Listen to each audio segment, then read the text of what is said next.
अस्सलाम वालेकुम dear students, मैं हूं आपका biology teacher Umar Farooq. Dear students, हम लोग यहां पे पढ़ेंगे बायोलॉजी के लेक्चर्स। आज हम लोग पढ़ रहे हैं क्लास 9th का बायो, फर्स्ट चैप्टर पढ़ रहे हैं, फर्स्ट लेक्चर है हमारा। तो हम लोग इसमें आपको बताएंगे बायो के बारे में कि बायो क्या चीज़ है। इंशाल्लाह आपको सारे लेक्चर्स जो हैं वो डे बाय डे डेट के साथ अपलोड होते रहेंगे यहाँ पे। आप लोगों को अगर कोई भी प्रॉब्लम होगा तो आप हमें कमेंट सेक्शंस पे जाके बताएंगे। इंशाल्लाह आपको आपके प्रॉब्लम की सॉल्यूशंस जो हैं वो मिल जाएंगे। तो बिस्मिल्लाहिर्रहमानिर्रहीम, चलते हैं हम लोग अपने बोर्ड पे और आपको बताते हैं बायोलॉजी के बारे में। तो आज हम लोग पढ़ रहे हैं क्लास 9th का first chapter biology, introduction of biology. Students, हम लोग इसमें पढ़ेंगे कि बायोलॉजी है क्या चीज़। बायोलॉजी के जानने से पहले हमें पता होना चाहिए कि साइंस क्या चीज़ है। साइंस स्टडीज़ हैं कि जिसमें हम लोग ऑब्जर्वेशंस करते हैं, फिर हम लोग उस पर एक्सपेरिमेंट करते हैं, फिर उसके हम लोग लॉजिकल जो भी इश्यूज होते हैं उनको सॉल्व आउट करते हैं। फिर हम लोग उसके यानी कि जो नेचर है, हमारा कुदरती माहौल है, हम लोग उसके प्रिंसिपल को समझने के इल्म, इस तमाम को हम लोग बोलते हैं यकजा करके बायोलॉजी। तो स्टूडेंट्स, बायोलॉजी में जो हैं वो यानी कि साइंस जो है हमारी, एक साइंस वो एक स्टडी है कि जिसमें हम लोग नेचर के तमाम जो भी है ना स्टडीज़ को हम लोग इसमें पढ़ते हैं। इसमें बायो, केमिस्ट्री, फिज़िक्स, इवन इसमें मैथ के भी बहुत से टॉपिक आ जाएंगे। ठीक है, तो साइंस को हम लोग यकजा करके नहीं पढ़ सकते।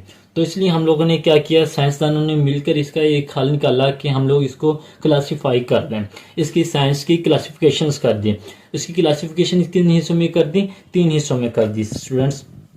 सबसे पहले बायोलॉजी, ठीक है, हम लोग इसमें पढ़ेंगे। उसके बाद है फिजिक्स, ठीक है, और केमिस्ट्री। ये 3 जो ब्रांचेज इसकी बना दी मेन, ठीक है, इसकी क्लासिफिकेशंस कर दी हम लोगों ने। तो इससे क्या हुआ, इससे हम लोगों को साइंस एक सब्जेक्ट है, पूरा एक इल्म है, ठीक है, उसको हम लोगों ने 3 में डिवाइड कर दिया, बायो, केमिस्ट्री, बायो, फिजिक्स और केमिस्ट्री में। अब हम लोगों ने पढ़ना है सिर्फ इस बायो के बारे में। ये जो बायो हमारा, हम लोग सिर्फ इसके बारे में पढ़ेंगे। बायो ऐसे है क्या चीज़? बायो है साइंटिफिक स्टडी ऑफ लाइफ, के जिंदगी का जो है वो एक साइंटिफिक मुतालिया करना। ठीक है जी, लाइफ का जो हम लोग साइंटिफिक मुतालिया करते हैं वो है बायोलॉजी। इसमें क्या होता है कि हम लोग साइंटिफिक मुतालिया क्या होगा कि हम लोग क्या हैं, इंसान क्या है, हैवानात क्या हैं, ज़िंदगी क्या है, वो इसमें क्या करते हैं, खुराक कैसे हासिल करते हैं, बड़े कैसे होते हैं, सांस कैसे लेते हैं, माहौल में ऑक्सीजन कैसे आ जाती है, पौधे कैसे बड़े होते हैं, वो अपनी खुराक कैसे बनाते हैं, इंसान हम लोग क्या करते हैं, रिप्रोडक्शंस कैसे होती हैं, सेक्सुअल रिप्रोडक्शन, बायो रिप्रोडक्शंस, ये तमाम तर चीज़ें जो हैं वो हम लोग क्या पढ़ेंगे, बायोलॉजी में पढ़ेंगे स्टूडेंट्स। ठीक है, अब हम लोगों ने ये तो पढ़ लिया है, साइंटिफिक स्टडी ऑफ लाइफ है बायोलॉजी।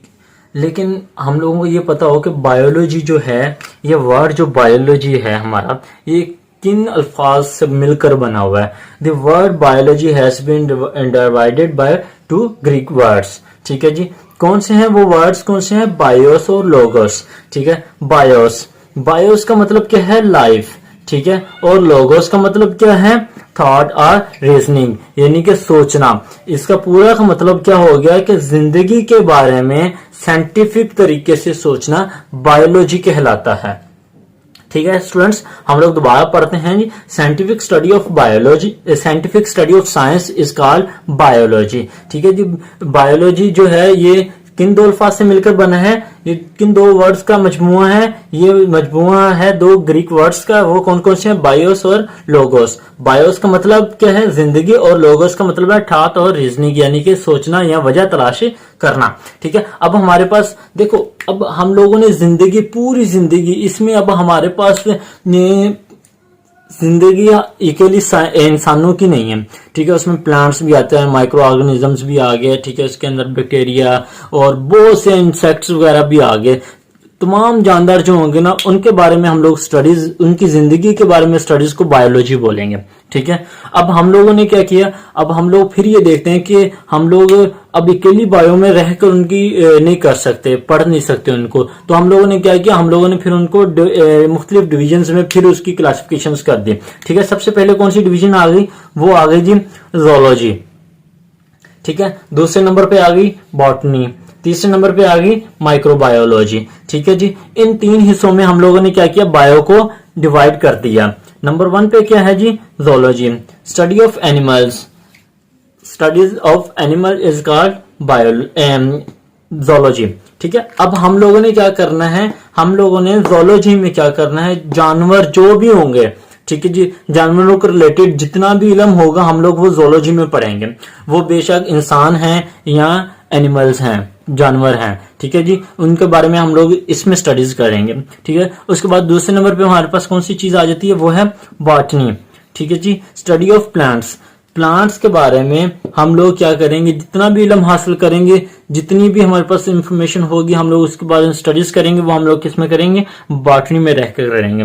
नंबर 3 पे हमारे पास है माइक्रोबायोलॉजी।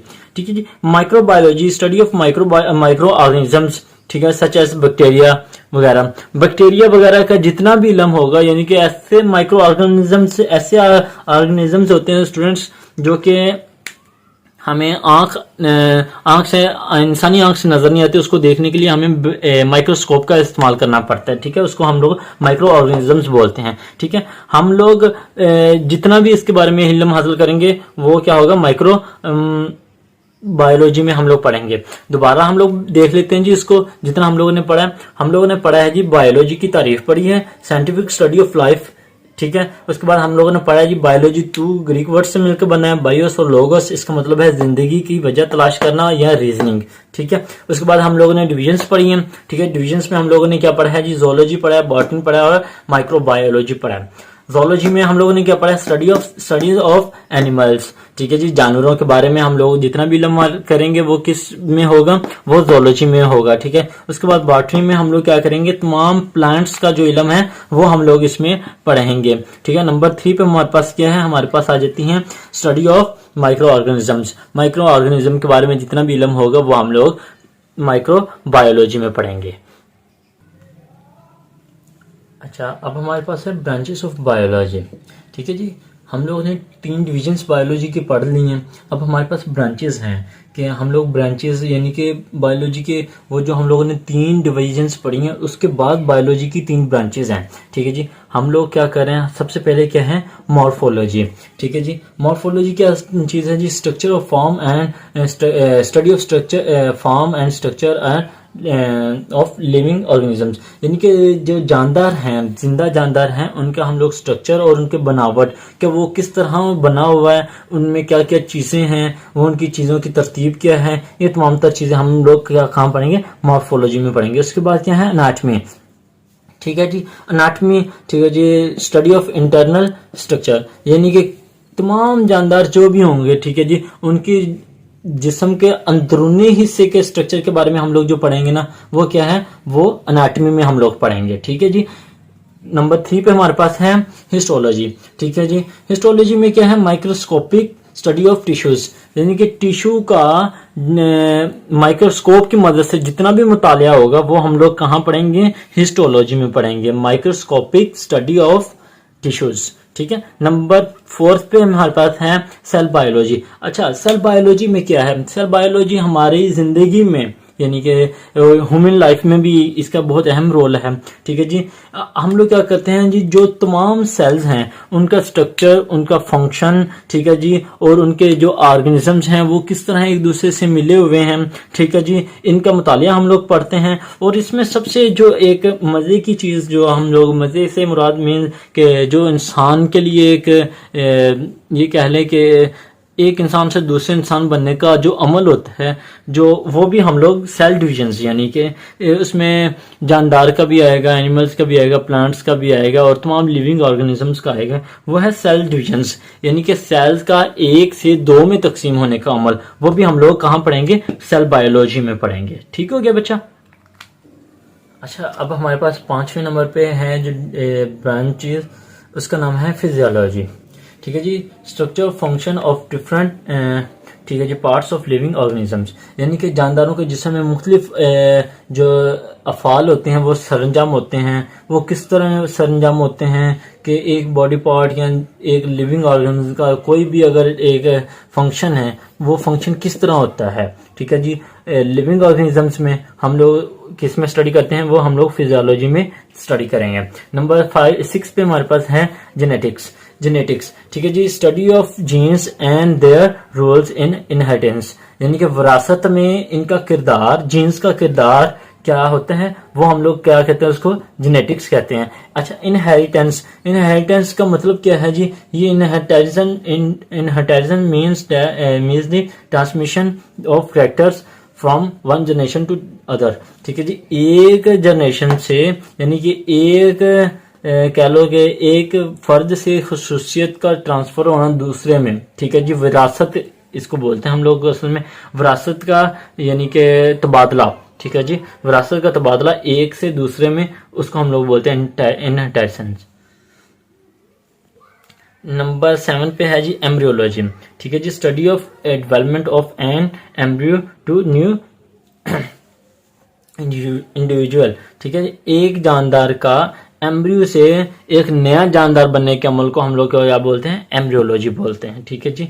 नंबर 8 पे हमारे पास क्या है जी? हमारे पास नंबर 8 पे है taxonomy, study of the naming and classification of organisms in two groups and सब ग्रुप्स। यानी कि हम लोग क्या करते हैं, किसी भी जो भी हमारे पास, जिस तरह हम लोगों ने बायोलॉजी में ब्रांचेस और डिविजन्स किए, इस तरह हम लोगों ने जो से भी ऑर्गेनिजम्स होंगे उनकी क्लासिफिकेशंस भी करते हैं। वो आगे चल के आप लोग चैप्टर में पढ़ोगे। ठीक है जी, क्लासिफिकेशंस के बारे में। ठीक है जी। और उसमें जो हम लोग क्लासिफिकेशंस करते हैं, ठीक है जी, और उस क्लासिफिकेशन में हम लोग उनके नेम्स रखते हैं। ठीक है जी। नेम्स रखना, फिर उसको हम लोग ग्रुप्स और सब ग्रुप्स में तकसीम कर देना। ठीक है जी। ये कहाँ पे आता है? ये टेक्सोनोमी में आता है। अच्छा, अब यहाँ पे एक चीज समझने वाली है कि हम लोग क्लासिफिकेशंस क्यों करते हैं किसी चीज की भी। जैसे अब लोग ये देख लो कि जिंदगी के तमाम मामलात होते हैं। आप स्कूल में ही पढ़ रहे हैं, आप क्लास 9th में हैं, आप क्या कर रहे हैं, आपका ताल्लुक एक स्कूल से है, आप फलां स्कूल XYZ कोई भी स्कूल से पढ़ रहे हैं। ठीक है जी। आपका उससे ताल्लुक है। अब आपकी पहचान के लिए आपको क्या किया जाता है? आपको स्टैंडर्ड्स में डिवाइड कर दिया जाता है कि आप 9th स्टैंडर्ड के हैं, ये 10th स्टैंडर्ड का है। ये आपकी क्या कर दी गई है? आपकी क्लासिफिकेशंस कर दी गई है। फिर ये हो गया ग्रुप और सब ग्रुप का मतलब क्या? जैसे जी आपको कह दे कि ये 9th A है, ये 9th B है, ये 9th C है, ये आपके क्या है? सब ग्रुप्स हो गए। ठीक है। आई होप कि आपको समझ आ गई होगी कि क्लासिफिकेशन और ग्रुप और सब ग्रुप में क्या फर्क है और इसकी जरूरत क्यों पड़ती है। अच्छा, अब हमारे पास है प्लेन्टोलॉजी। ठीक है। प्लेन्टोलॉजी का यानी कि फोसल्स का इल्म जो है ना, हम लोग इसमें हासिल करते हैं। ठीक है जी। फोसल्स। अच्छा, फोसल्स अब किसे कहते हैं? फोसल्स वो चीज़ होते हैं जो ऐसे यानी कि नपायद चीज़ों के बाकियात, यानी कि जैसे पहले पुराने ज़माने में डायनासोर्स थे, अब डायनासोर्स तो नहीं है लेकिन उनकी रिमेनिंग्स यानी कि उनके जो वो बाकियात हैं, फॉर एग्जांपल उनकी हड्डियां मिलती हैं, फिर हम लोग उनको एक्सपेरिमेंट करते हैं, तो फिर हम लोग बताते हैं कि ये वाली चीज़ जो है उसका इतना है कि इतना, हम लोग उनकी हड्डियों पे एक्सपेरिमेंट करते हैं, तो फिर हमें आइडिया होता है कि ये कितनी एज के थे, कितनी साल पहले ये मर चुके हैं। ठीक है। ये तमाम चीज़ें हम लोग इसमें पढ़ते हैं। नंबर 10 पे हमारे पास है इन्वायरमेंटल बायोलॉजी। ठीक है जी। इन्वायरमेंटल बायोलॉजी क्या है? यानी कि किसी भी जानदार का माहौल के दरमियान जो भी ताल्लुक होगा, ठीक है जी, वो माहौल में किस तरह रहते हैं। हर चीज़ का अपना एक माहौल होता है। फॉर एग्जांपल जो है एक जानदार, उसके बाद है जी सोशो बायोलॉजी। ठीक है जी। इसमें हम लोग बोलते हैं जानदार का बिहेवियर होता है, ऐसे जानदार जो कि कॉलोनीज बनाकर, सोसाइटीज बनाकर रहते हैं। ठीक है जी। उनका माहौल के दरमियान जो भी ताल्लुक होगा, ठीक है जी, वो लोग हम लोग इसमें स्टडीज करेंगे। उसके बाद है पैरासाइटोलॉजी। पैरासाइट्स के बारे में हम लोग इल्म हासिल करते हैं इसमें। और अच्छा, पैरासाइट्स क्या चीज़ होती हैं? पैरासाइट्स वो होते हैं जो कि एक जिंदा जानदार के जिस्म के अंदर रहते हैं, उनसे खुराक लेते हैं और बदले में उनको क्या करते हैं, रिटर्न हार्म्स हैं, और उनको बदले में वापस क्या करते हैं, नुकसान पहुंचाते हैं। जैसे दीमक होती है, वो लकड़ी के दरमियान रहती है, ठीक है, लकड़ी के अंदर रहती है, और फिर क्या होती है जी, लकड़ी के पास रहने की वजह से वो लकड़ी को अंदर से खुराक हासिल करती रहती है, लेकिन लकड़ी को नुकसान पहुंचा देती है, लकड़ी अंदर से खोखली हो जाती है। अच्छा जी, अब है बायोटेक्नोलॉजी। बायोटेक्नोलॉजी में हम लोग क्या करते हैं? बायोटेक्नोलॉजी में सिंपल सी इसकी डेफिनेशन ये है कि हम लोग माइक्रो ऑर्गेनिजम्स को यूज़ करते हैं, ठीक है जी, किसी दूसरे माइक्रो ऑर्गेनिज्म के फ़ायदे के लिए, ठीक है जी, उसको इस्तेमाल करते हुए यूज़ करते हैं बैक्टीरिया वगैरह को। जैसे फॉर एग्जांपल हम लोग इसकी एक मैं छोटी सी मिसाल दूंगा आपको। हम लोग बैक्टीरिया को यूज़ करते हैं दूध से दही बनाने के लिए, ठीक है जी, यानी कि बैक्टीरिया को किसी एक चीज़ के लिए इस्तेमाल करना, इंसान के लिए या किसी दूसरे ह्यूमन के लिए इस्तेमाल करना, ठीक है जी, अपने फ़ायदे के लिए, बायोटेक्नोलॉजी कहलाता है। इसके बाद क्या है? इम्यूनोलॉजी, ठीक है जी। इम्यून सिस्टम जो होता है, इंसान का हो, किसी जानवर का हो, जानदार का हो, ठीक है जी, हम लोग उसको क्या करते हैं, उसके बारे में इल्म हासिल करना, ठीक है जी। इंसान या किसी भी जानदार के जिस्म के अंदर छोटे जो और माइक्रो ऑर्गेनिजम्स होते हैं जो नुकसानदेह होते हैं, ठीक है जी, उसका इल्म हासिल करना कि वो इम्यून सिस्टम को किस तरह बेहतर बना सकते हैं और वो नुकसानदा मादों से किस तरह बचा सकते हैं, इसमें हम लोग इम्यूनोलॉजी में पढ़ेंगे, ठीक है जी। उसके बाद क्या है? एंटोमोलॉजी। एंटोमोलॉजी इंसेक्ट्स जो भी होते हैं, हशरात जो भी होंगे, हमारे कीड़े मकोड़े, उनका इल्म हम लोग इसमें हासिल करेंगे। हमारे पास लास्ट पे है, नंबर 16 पे है फार्माकोलॉजी, ठीक है जी। जैसे ही नाम से पता चल रहा है, फार्माकोलॉजी यानी कि मेडिसिन से इसका रिलेशन है। स्टडी हम लोग इसका अद्वियात से होगी इसमें कि इल्म हासिल करना, और इसका फिर इंसानी सिस्टम पे क्या असरात होते हैं, इन तमाम का हम लोग जो मुतालिया करते हैं वो किस में करते हैं, वो हम लोग फार्माकोलॉजी में करते हैं। स्टूडेंट्स, यहाँ पे हमारी जो है एक लेक्चर कंप्लीट हो गया है। उसमें हमारे यानी कि हम लोगों ने उसमें पढ़ा है जी, साइंस की तारीफ पढ़ी, ठीक है। नंबर 2 पे हम लोगों ने पढ़ा जी बायोलॉजी की तारीफ पढ़ी। हम लोगों को बायोलॉजी को एक अलग सब्जेक्ट क्यों बनाना पड़ा, हम लोगों ने वो पढ़ा इसमें। फिर हम लोगों ने ये पढ़ा कि बायोलॉजी है क्या चीज़। बायोलॉजी हम लोगों ने बताया कि 2 ग्रीक वर्ड्स का मजमूआ है। फिर हम लोगों ने पढ़ा जी डिविजन्स ऑफ बायोलॉजी, कि बायोलॉजी की डिविजन्स कितनी हैं, हम लोगों ने वो पढ़ी, वो 3 थी हमारे पास, ठीक है जी। हम लोगों ने फिर वो फर्दर ये पढ़ा कि जो बायोलॉजी की ब्रांचेस थी वो कितनी पढ़ी, वो हमारे पास थी जी, हमारे पास 16 थी, हम लोगों ने वो पढ़ी हैं। स्टेप बाय स्टेप मैंने आपको समझाई है। उम्मीद करता हूँ को आपको इसकी समझ आई होगी। तो अगर आपको इसमें से किसी चीज़ की समझ नहीं आई होगी तो कमेंट बॉक्स में हमें बताइएगा कि हम आपको फर्दर इंशाल्लाह उसमें बताएंगे, ठीक तरीके से बताएंगे। अगर इसमें हमारी कोई गलती हो तो काइंडली आप उसे मेंशन करिएगा, ताकि हम आने वाली वीडियोस इंशाल्लाह इससे बेहतर से बेहतर बनाने की कोशिश करेंगे। और इंशाल्लाह अगले वीडियो में हम लोग आपको क्लास 10th का भी बायो का भी इंट्रोडक्शन देंगे, और फर्दर स्टेप बाय स्टेप हम लोग आपको अपलोड करते रहेंगे लेक्चर्स। और इसके अलावा आपको यहाँ पे हमारे इस चैनल पे बायो के साथ साथ मैथ और केमिस्ट्री के भी लेक्चर इंशाल्लाह हम लोग ट्राई करेंगे कि जल्द से जल्द उनको भी हम लोग अपलोड कर सकें। तो थैंक यू अगेन, एंड आप लोगों से यही रिक्वेस्ट है कि हमारे इस चैनल को प्रमोट करें, हमारी वीडियोस को लाइक शेयर और कमेंट बॉक्स में जाके हमें कमेंट्स करें, ताकि हम लोगों का ये हौसला अफजाई हो हम लोगों की, और हम लोग मज़ीद ऐसी इंफॉर्मेटिव वीडियोस आप लोगों के लिए बना सकें। तो स्टूडेंट्स, अल्लाह हाफिज़, जज़ाकल्लाह।